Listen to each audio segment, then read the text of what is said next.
या हिंदू धर्म में जितना मनई नहीं ना इंसान नहीं ना उससे ज्यादा तो देवी देवता है। सारा जीवन नाम ले खत्म हो जाए लेकिन देवी देवता के बखान ना खत्म हो। धन को चाहने वाले लोग लक्ष्मी जी कुबेर जी की पूजा आराधना वंदना किया करते हैं। बल को चाहने वाले लोग दादा वीर बजरंग बली के पूजा आराधना वंदना करते हैं।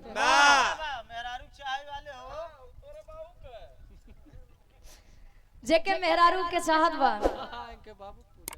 अच्छा उनके बाबू के पूजा काहे करिए अगुवाई करत है ना। अच्छा तू शुरू कर दे लड़कियां तोरे पीछे पड़ा रही ए भैया जेका मेहरारू के चाहत बहुत तो मान ला अगुआ के पूजा करत है। शादी ते आज के समय में 75% लोग अपने मन से करत हैं बिना अगुआ के जरूरत नहीं है। मोबाइल देखा था दुल्हन पाकिस्तान से चली होती है वाह वो सोच भी याद लाई के। अच्छा तो का नहीं पता वो का जहाँ गाय जाते काका लड़कियां और बच्चा हुई के पीछे जाते मोबाइल के दिन में। वैसे ना हम पढ़वैया लिखवैया संगीत से प्रेम रखे वाले लोग माई बीड़ा वादनी सरस्वती जी के पूजा आराधना वंदना करी। अब गुरु जी तनी वंदना के लाइन से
संकेत करते हैं।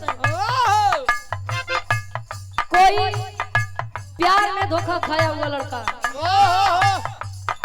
अपने प्रेमिका से बड़ी ऊंची बात कहे जा बेवफा जा जवन करूँ तो ठीक ही करूँ लेकिन कबो सुखी न रहबो वैसे रहा। प्रेमिका बता कहे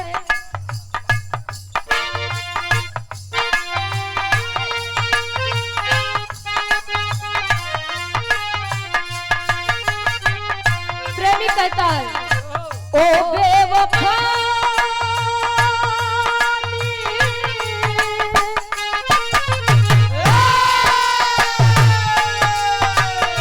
ओ बेवफा कैसी सजा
जवन करूँ तो ठीक है करूँ हमार बगिया उजाड़ के दूसरे के बगिया संवारे जाते हो। जब यही करना था तो आखिर प्रेम ही क्यों किया कहे वाला बढ़ा के ले जाओ ऊपर वाला।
समझे खातिर बुझे खातिर वाह का थे अगर दाल चावल के साथ चटनी अचार सलाद मिल जाए वाह तो 2-4 कवर बेमन के खिया जाए। वाह वैसे ना अगर भक्ति भाव भजन करे से पहले धुन तर्ज सुने के मिल जाए तो मन और बढ़िया लागत है। वाह बिटिया मंच के माध्यम से अपने बीड़ा वादिनी सरस्वती माई से अरदास करे फरियाद करे का करे का भैया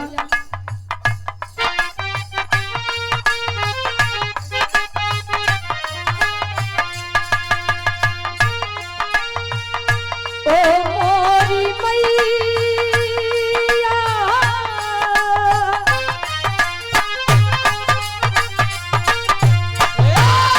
ओ मोरी मैया बन के सहैया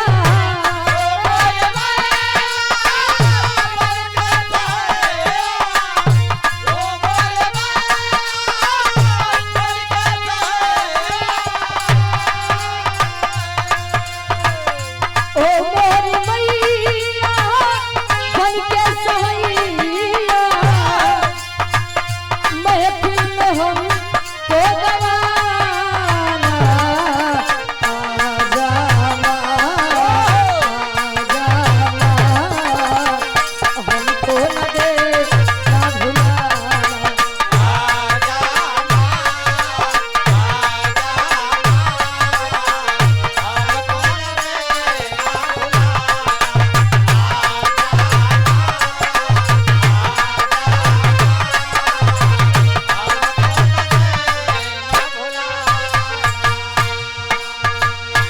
बिटिया कहे रे माई जैसे हर महफिल में आई के लाज बचाऊ वैसे ने आज आप पवन पवित्र ऐतिहासिक धरा पे आवा माई ना स्वर पता ना ताल पता ना छंद पता ना तुकबंदी पता लेकिन मन में एक आस है मन में एक विश्वास है आपके प्रति कहे का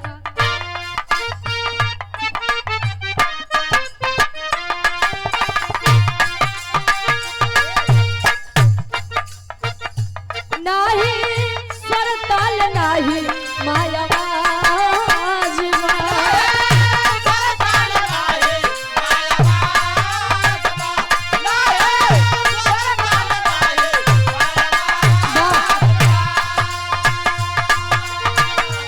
मैया तोरे हाथ हमारी लाजवा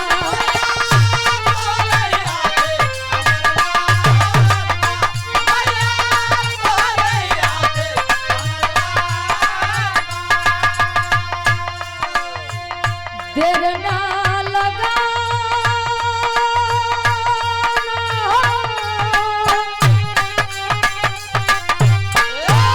ए माई देर ना लगाना कई के बहाना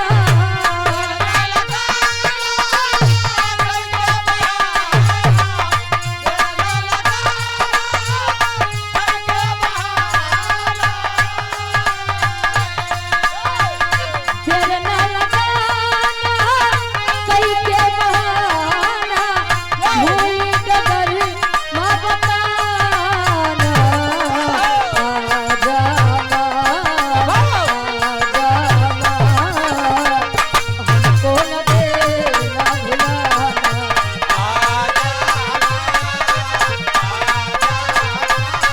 भुलाना